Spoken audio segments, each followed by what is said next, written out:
Contoh kasus yang pertama, suatu minimarket mempunyai satu kasir. Customer datang ke counter di mana waktu antar kedatangan customer atau inter-arrival time mengikuti distribusi uniform dengan minimum inter-arrival time 1 menit dan maksimum inter-arrival time-nya 8 menit. Sedangkan waktu yang diperlukan kasir untuk melayani customer juga mengikuti distribusi uniform dengan waktu minimum untuk pelayanan ke customer 1 menit dan waktu maksimumnya 4 menit. Misalkan Anda diminta untuk menganalisis sistem tersebut dengan mensimulasikan kedatangan 100 customer dan menganalisis performansi dari sistem antrian tersebut, maka langkah-langkahnya seperti apa? Kita lihat pada file berikut ini. Jadi, yang pertama kita lakukan pada saat kita akan menyelesaikan permasalahan dengan menggunakan hard OR methodology adalah kita membuat rich picture diagram dan juga setelahnya kita membuat influence diagram. Influence diagram ini sangat penting karena kita bisa menganalisis decision variable-nya apa, kemudian ukuran performansinya itu apa. Di mana di influence diagram kita menggunakan notasi yang berbeda-beda. Misalkan untuk decision variable itu digambarkan dengan segi panjang. Untuk menggambarkan output atau ukuran performansi dari sistem itu kita menggunakan ellipse. Sedangkan untuk uncontrollable input itu kita menggunakan simbol awan.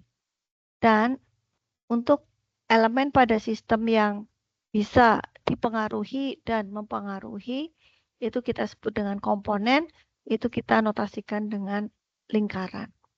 Nah, pada contoh kasus ini, saya akan menampilkan influence diagram yang bisa berlaku tidak hanya untuk contoh sistem yang mempunyai satu server. Pada contoh kasus 1, karena mempunyai satu server dan tujuannya untuk mengevaluasi performansi dari sistem saat ini, maka tentu saja tidak ada decision variable terkait dengan penambahan jumlah kasir. Namun pada contoh kasus di mana kalian diminta untuk mengevaluasi apakah satu kasir lebih baik dari 2 kasir, maka kita bisa tambahkan satu variabel keputusan, yaitu penambahan jumlah kasir. Dari influence diagram ini kita bisa menginterpretasikan bahwa penambahan jumlah kasir mempengaruhi jumlah kasir yang tersedia. Jumlah kasir yang tersedia mempengaruhi waktu mulai dilayani. Waktu mulai dilayani dipengaruhi oleh waktu kedatangan dan waktu kedatangan dipengaruhi oleh waktu antar kedatangan. Selanjutnya, waktu kedatangan mempengaruhi waktu tunggu di sistem dan waktu tunggu di sistem juga dipengaruhi oleh waktu selesainya dilayani. Nah, karena waktu tunggu di sistem tidak mempengaruhi elemen yang lainnya, maka kita notasikan dengan ellipse yang menggambarkan ukuran performansi dari sistem atau kita sebut output. Nah, kemudian dari influence diagram ini juga kita bisa mengetahui bahwa waktu kedatangan mempengaruhi waktu tunggu di antrian dan waktu tunggu di antrian itu mempengaruhi total biaya kompensasi. Dan total biaya kompensasi selain dipengaruhi oleh waktu tunggu di antrian, juga dipengaruhi oleh biaya kompensasi. Sedangkan total biaya kompensasi itu sendiri mempengaruhi biaya operasional. Sehingga kalau kita lihat dari influence diagram ini, biaya operasional dipengaruhi oleh total biaya kompensasi dan total gaji kasir. Nah, influence diagram ini sedemikian pentingnya karena dengan membangun influence diagram ini, maka akan lebih mudah bagi kita pada saat kita akan menyelesaikan permasalahan pada sistem tadi dengan menggunakan Microsoft Excel. Saya akan jelaskan melalui contoh sebagai berikut. Jadi, pada contoh kasus 1 tadi, pada saat kita akan menggunakan Microsoft Excel untuk menyelesaikan permasalahan pada sistem antrian, kita tuliskan di atas Ini di baris paling atas itu kita mulai dari decision variable. Ini kita kalau mau mengevaluasi apakah penambahan satu kasir nanti performansinya akan baik atau tidak, nanti kita tinggal isikan saja di sini. Tapi karena pada contoh kasus ini kita tidak menganalisis penambahan jumlah kasir, tetapi kita hanya menganalisis performansi sistem antrian saat ini, maka ini tidak kita rubah, jadi tetap satu kasir. Kemudian yang berikutnya itu kita definisikan terkait dengan output atau ukuran performansi. Berdasarkan influence diagram ini ada dua output, yaitu total biaya kompensasi dan biaya operasional. Oke, ini biaya operasional dan waktu tunggu, ya, waktu tunggu. Nah, untuk total biaya kompensasi dan total biaya gaji sendiri, itu adalah komponen, ya. Tapi ini kita masukkan di sini karena akan kita gunakan untuk menghitung total biaya operasional. Jadi saya ulangi lagi, pada contoh kasus 1, decision variabelnya adalah jumlah kasir, kemudian ukuran performansinya itu adalah biaya operasional dan waktu tunggu di sistem. Lalu di sini kenapa waktu tunggu di sistem itu tidak dimunculkan di atas? Nah, akan lebih baik jika dimunculkan. Jadi kita bisa tulis di sini adalah waktu tunggu customer di, ini kebetulan sudah saya hitung gitu karena kita akan mensimulasikan 100 customer, maka kita bisa lihat bahwa itu ada di sel berapa ini? N112. Nah, maka kalau kita letakkan di atas, kan awalnya kita mungkin belum tahu gitu menentukan panjang simulasinya gitu. Tetapi kalau kita sudah tahu panjang simulasinya berapa, sehingga nanti kita bisa tahu di sel mana kita akan meletakkan ukuran performansi tadi. Nah, itu akan lebih baik kalau kita langsung letakkan di atas. Jadi kita lihat warna kuning adalah variabel keputusan atau decision variable. Kemudian yang warna biru muda ini adalah ukuran performance dalam rupiah untuk biaya operasional dan waktu tunggu customer di sistem dalam menit. Oke. Nah, selain itu kita masukkan juga uncontrollable inputnya. Kalau dari influence diagram kita lihat uncontrollable inputnya adalah biaya kompensasi, gaji kasir, waktu antar kedatangan, kemudian service time. Nah, kita identifikasi dulu mana yang merupakan konstan dan mana yang merupakan random variable. Nah, kalau saya menyarankan untuk uncontrollable input yang konstan atau yang sering kita sebut dengan parameter, itu kita satukan saja di atas ya, sehingga kita lihat di sini bahwa uncontrollable inputnya itu adalah biaya kompensasi, kemudian yang berikutnya itu adalah gaji kasir. Sedangkan waktu antar kedatangan dan waktu service time itu merupakan suatu random variable. Nah, maka karena itu memerlukan perhitungan, oleh karena itu kita tidak masukkan di bagian ini ya, di bagian atas ini. Jadi yang uncontrollable input untuk yang konstan atau yang sering disebut dengan parameter kita bisa letakkan di sini, tetapi untuk yang random variable itu kita jadikan satu ya pada saat kita akan nanti mencoba menirukan ketidakpastian pada sistem. Oke. Nah, jadi kita lihat berarti ini ada biaya kompensasi dan gaji kasir. Saya beri warna ini abu-abu ya. Ya. Oke. Nah, selanjutnya kita mulai menirukan sistem. Sistem antrian itu pasti memiliki yang kita sebut dengan server dan yang kita sebut dengan customer. Pasti, ya. Nah, karena pada influence diagram tadi, kita mengetahui bahwa waktu antar kedatangan customer itu merupakan random variable dan service time juga merupakan random variable. Maka kita mencoba menirukan ketidakpastian terkait dengan waktu antar kedatangan konsumen ini. Nah, bagaimana caranya? Di video sebelumnya sudah saya jelaskan mengenai hubungan antara bilangan random dan nilai dari random variabel. Ya. Nah, maka di sini kita mulai buat untuk Microsoft Excel-nya. Yang pertama kita mengenerate customer, karena yang akan dilayani adalah customer. Kemudian tadi dicontohkan bahwa kita mau mengevaluasi sampai dengan 100 customer. Jadi nanti kita bisa lihat di sini sudah ada nomor pertama sampai 100.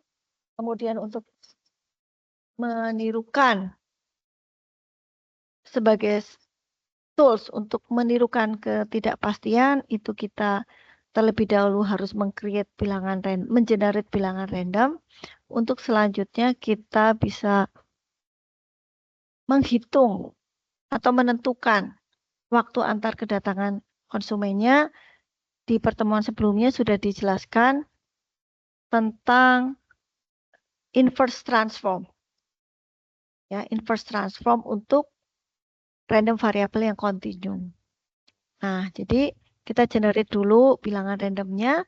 Kemudian karena waktu antar kedatangan konsumen terdistribusi uniform, maka untuk mencari nilai waktu antar kedatangan dari konsumen, itu kita gunakan rumus A plus B minus A dikalikan R. Di mana A itu adalah nilai minimum, berarti 1.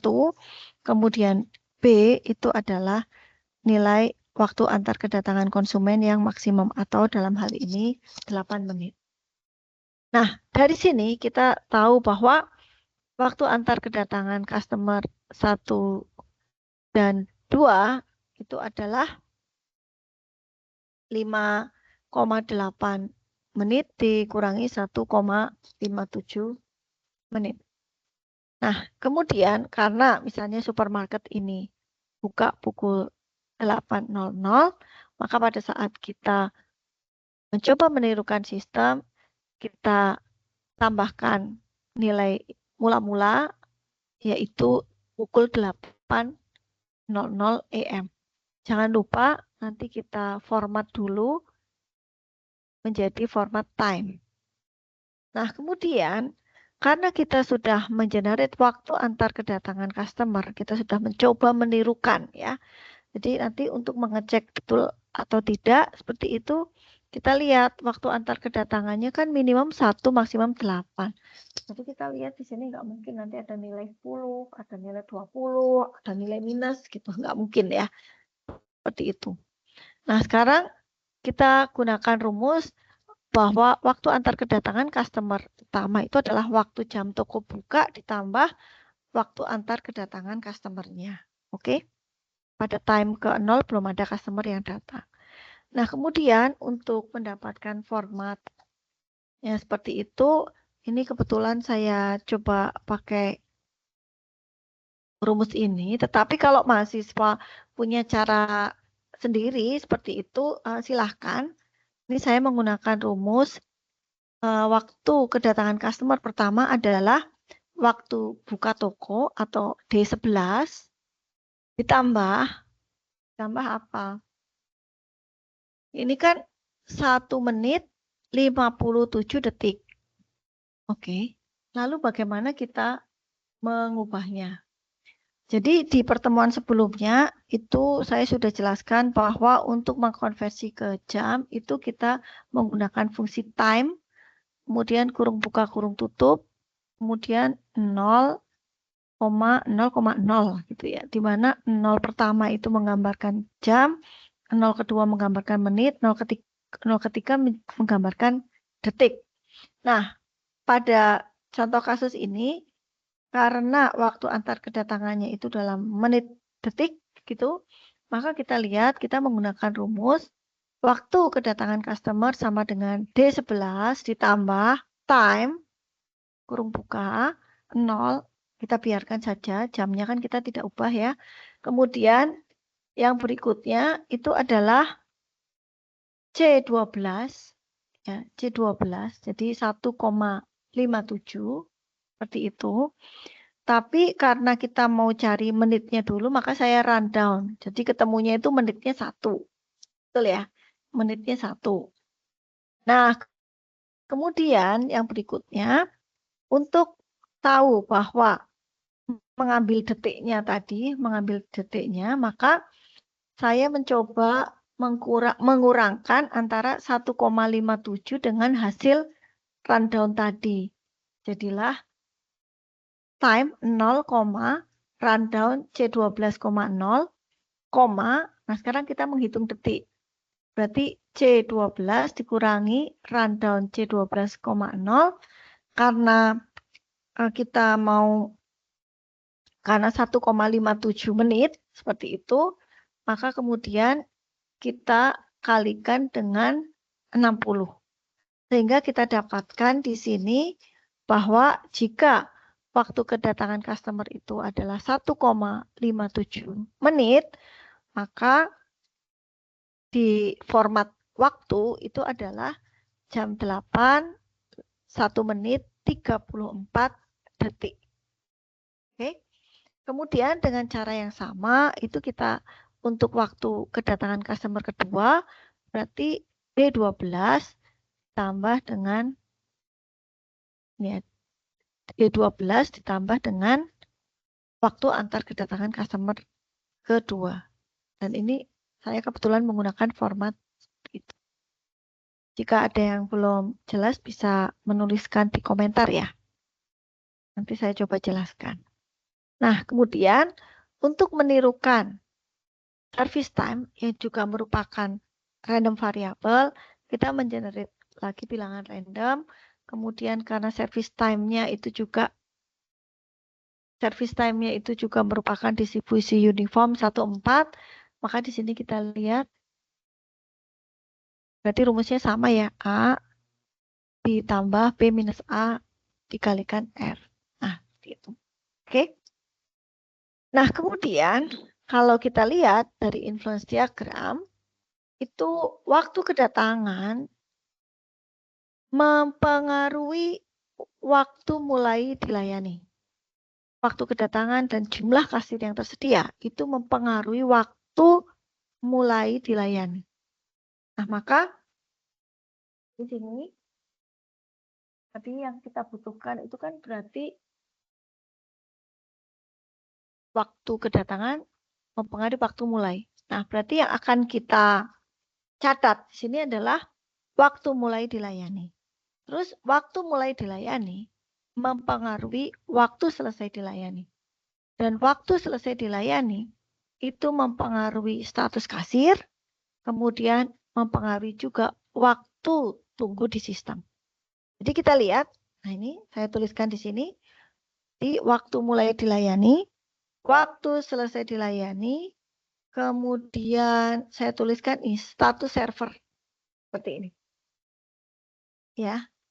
Jadi nanti pada saat kita membuat Excel tuh tidak langsung jadi di ini ya, tetapi awalnya itu kita mengikuti apa ya, tahapan-tahapan apa namanya tadi keterkaitan antar komponen dan seterusnya seperti yang di influence diagram. Kemudian pada saat kita mengecek mungkin saja kita perlu tadinya misalkan ya, tadinya untuk memudahkan itu ini karena saya menginterpretasikan influence diagramnya tadi Oh, bisa saja pada saat awal membuat seperti ini, gitu. Betul ya?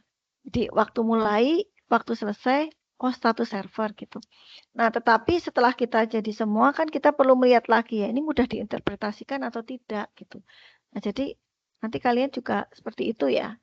Di pada saat membuat, setelah selesai, itu nanti kita cek gitu apakah cara kita menerjemahkan influence diagram ke dalam Microsoft Excel tadi itu sudah logis dan mudah dipahami atau tidak gitu. Kalau tidak kita bisa mengubah susunan kolom dan seterusnya itu disilahkan. Ya, seperti itu.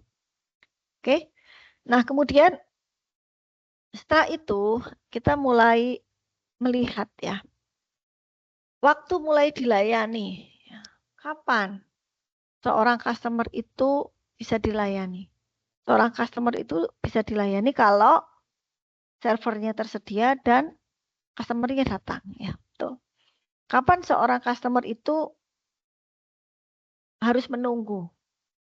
Customer itu harus menunggu kalau pada waktu dia datang, servernya masih melayani customer sebelumnya.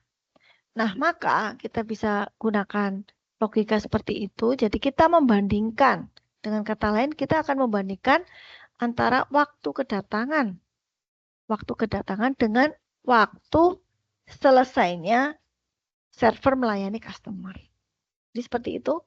Kita lihat, kita menggunakan logika if. If waktu kedatangan customer lebih besar daripada waktu selesainya dilayani, berarti kan artinya hasilnya udah selesai, tapi customer baru datang kemudian. Berarti kan customernya tidak menunggu. Seperti itu.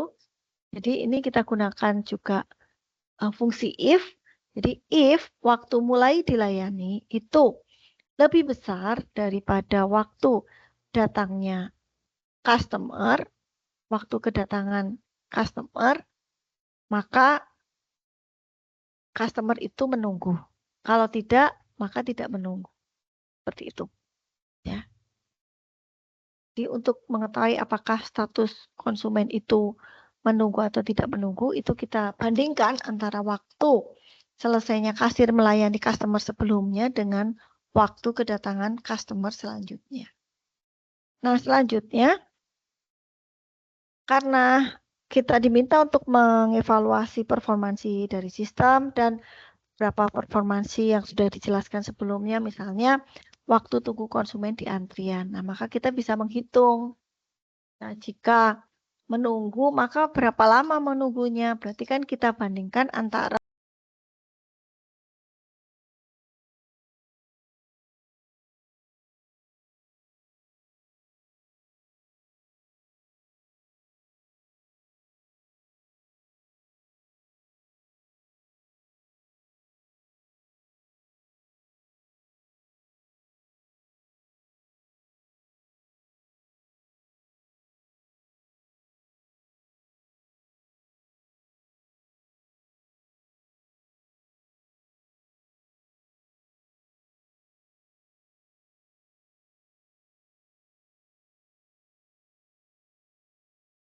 baik, selanjutnya kita lihat di influence diagram.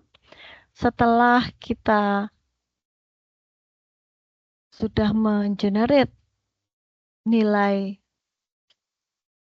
baik, setelah kita sudah mendapatkan nilai dari random variable yang menggambarkan waktu antar kedatangan konsumen dan juga service time-nya, maka selanjutnya kita lihat ya bahwa waktu antar kedatangan konsumen itu mempengaruhi waktu kedatangan customer.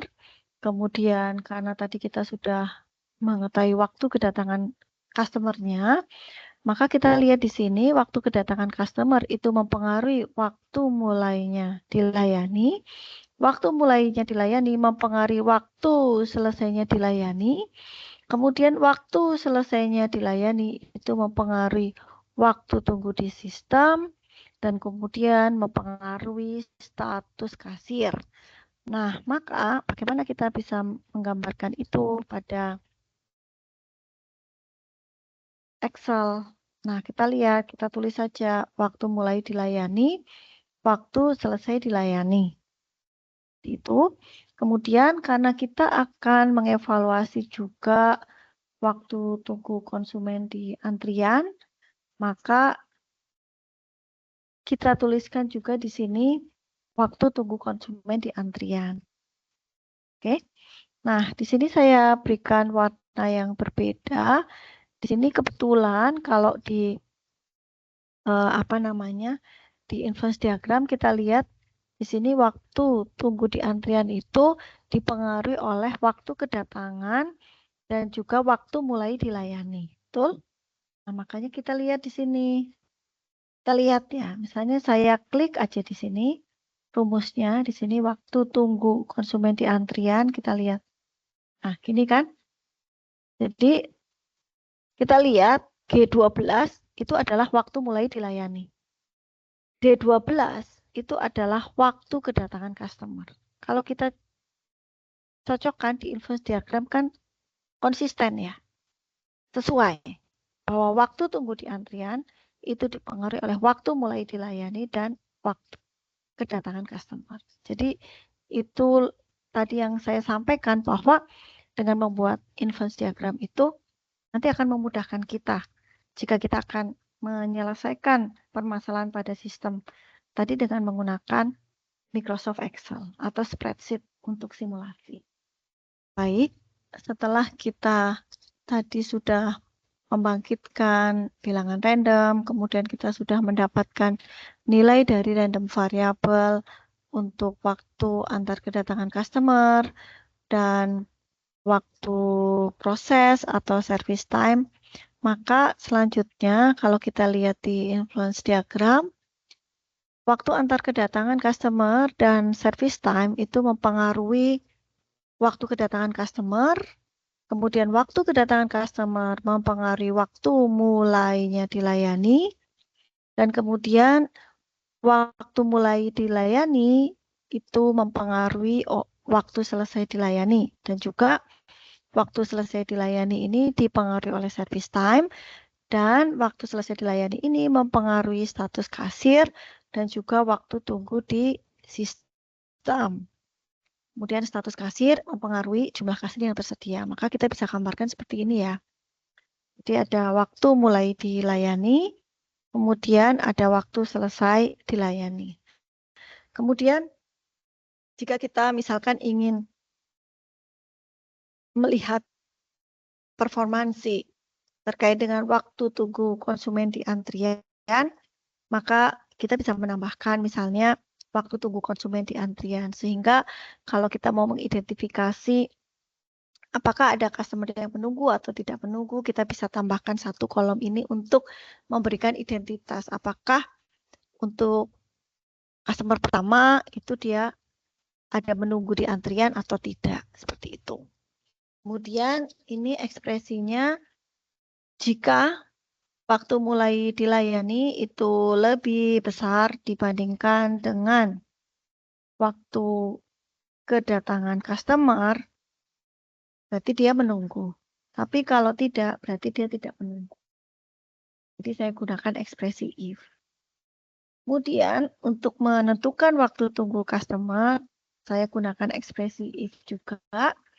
Jadi jika status konsumennya menunggu, maka kita bisa lihat waktu tunggu sama dengan waktu mulai dilayani dikurangi dengan waktu datangnya customer. Kemudian saya gunakan format teks dalam kurung G12 minus 12, tanda petik HH.2mm.2SS, tanda petik itu untuk mengubah menjadi format waktu. Oke, seperti ini. Ya. Kemudian yang berikutnya itu terkait dengan waktu tunggu konsumen di antrian. Kemudian kalau kita akan mengubah dari format waktu ke dalam format menit, karena kan kita akan menghitung waktu atau misalnya kita akan menghitung total waktu tunggu untuk kemudian kita cari rata-rata waktu tunggu. Nah, ini kita bisa gunakan rumus minute Oke, kemudian sel yang akan kita ubah menjadi format menit, kemudian ditambah second, kemudian kita masukkan ke dalam sel yang akan kita ubah dalam format menit, kemudian per 60. Nah, jadi kita lihat bahwa untuk customer kedua itu waktu konsumen di dalam antrian adalah 0,8 menit. Di sini saya berikan label bahwa jika waktu tunggu customer di antrian itu tidak ada, maka saya berikan label NA. Seperti itu. Ya, sehingga nantinya kita bisa mencari ini total waktu customer menunggu di antrian dan juga kita bisa cari rata-ratanya. Kita lihat rata-ratanya. Oke.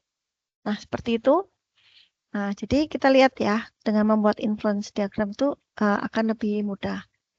Nah, kemudian tadi kita lihat di influence diagram bahwa waktu mulai dan waktu selesai itu mempengaruhi status server, apakah idle atau tidak.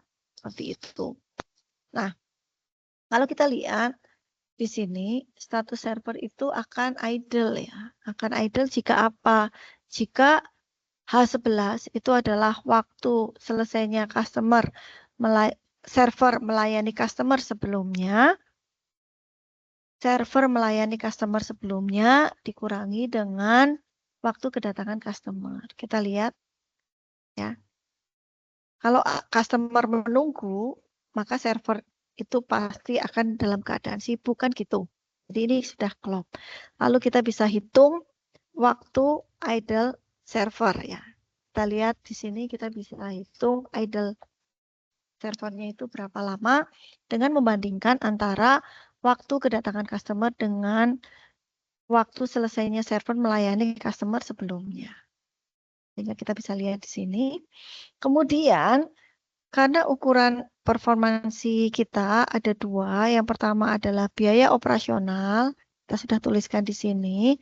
Kemudian yang berikutnya itu adalah waktu customer tinggal di dalam sistem. Maka kita lihat di sini, mencari tahu waktu customer tinggal di dalam sistem, itu kita membandingkan antara waktu customer selesai dilayani dengan waktu customer itu datang. Sehingga ini kita bisa dengan mudah mencari ya. Cari seperti itu, kemudian kita bisa hitung rata-rata customer tinggal di dalam sistem, kemudian untuk waktu idle server itu kita hitung total ya. Total idle server. Jadi kita lihat, kemudian kita masukkan di sini. Di sini dikatakan misalnya untuk biaya kompensasi itu kalau